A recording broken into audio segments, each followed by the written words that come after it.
So with Philosophy for Children, there isn't necessarily a curriculum. There's the baseline that philosophers have laid out with like different aspects that need to be included within PfC and when you run PfC, but the beautiful part about it is that you get to make up how it goes with your kids. And so for us in the beginning of the year, the curriculum, I guess, is kind of just setting the standards and providing like a perimeter and an outline for kids to think philosophically together.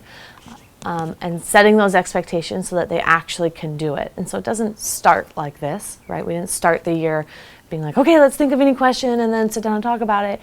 It was a lot of like building a community and then creating agreements within our community and then deciding what does it even mean to think philosophically and outlining what a good question might be and practicing. Because at the beginning of the year, my kids were asking questions like, is Siri evil? Which drives me nuts that they picked it. But they were asking those types of questions, and then as a teacher you kind of have to let it go because they quickly realize, oh, this isn't that interesting. So they went through that trying it out and being like, okay, that's not that interesting, and then realizing, no, we need to stick to this type of criteria to help us ask a different question. And so I think it's setting up those routines, the kind of the framework, I guess, for them to sit and think philosophically. And so in this case, there is no curriculum.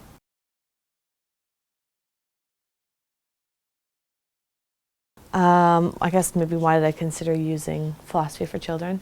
I noticed through my years of teaching that kids begin to lose their sense of wonder. I used to teach second grade, and my second graders, they wouldn't ask questions. And to me that was such a shock. Like, second graders should be exploring and wondering about everything. And really, as people living life, we ask questions, right? We wonder about things, and my kids were just taking everything that was being told to them as fact. Like, oh, well, he said that blue's the best color, so blue's the best color. And they weren't really thinking critically, and they weren't learning how to talk collaboratively and how to build a community that they were allowed to do that. And so that was one of the reasons why I started to implement PfC in my classroom. And it's my students' favorite part of the day, or the week, or whenever we do it. You know, it's like, oh, yes, we can't wait to do PfC, you know, because it's interesting. They're learning how to speak with each other, they're learning how to disagree, they're learning how to find that there really sometimes is no answer, which even as adults we have a hard time with. And so typically I like to tie it with curriculum. And then I also sometimes just like to see, like, what are fifth graders thinking about these days? Like, where are my kids?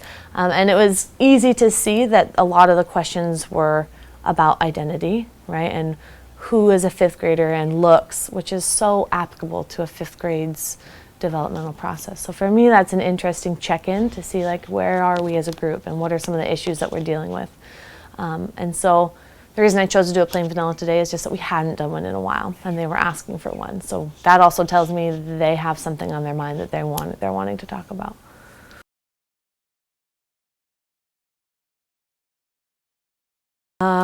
I love that there are no materials. I love that there's no standard way to do it. I love that the kids guide it. I love that it comes from the kids.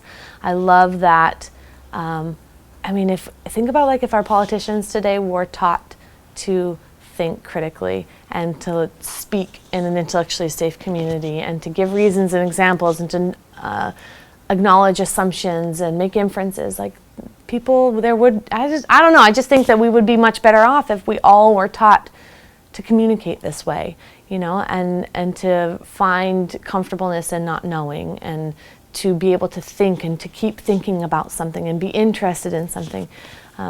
It's so good to see our kids do this, because they don't do this. They don't spend a lot of time doing this. It's often, here's how you do it. There's one answer, and you're going to do it this way, and you're going to get this answer. And we're not teaching them to think. And I feel like Philosophy for Children teaches our kids to think.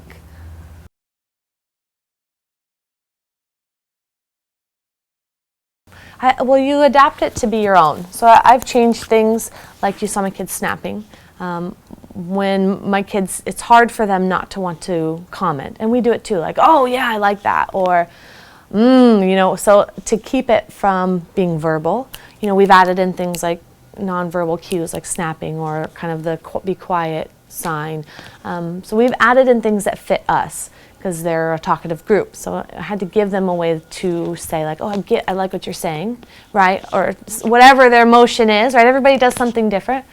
So I've adapted it to fit them. And then every time, like you saw that I had to adapt the question, you know, because the one that had the most votes was not going to be a philosophical question. So I had to, typically we would just go with it, but I brought out the top 3 and then we re-voted by going over what makes a good philosophical question. So you're constantly adjusting to support success.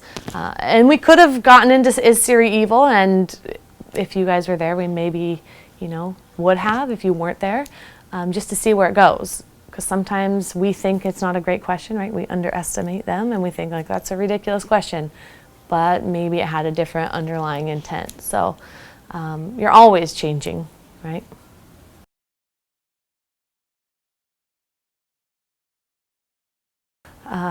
PfC is relevant because it's our everyday, right? That's how we navigate our worlds.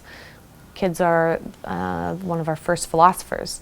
They're the people who wonder about everything, right? They think philosophically from a young age, and so schools are so standardized that we don't allow for that thinking, and I think it shuts off a lot of creative thinking and a lot of philosophical thinking, and it's creating generations of kids who aren't thinkers. They're just followers, they're doers, and it's allowing them the chance to see that they can be successful and give them an opportunity to do it.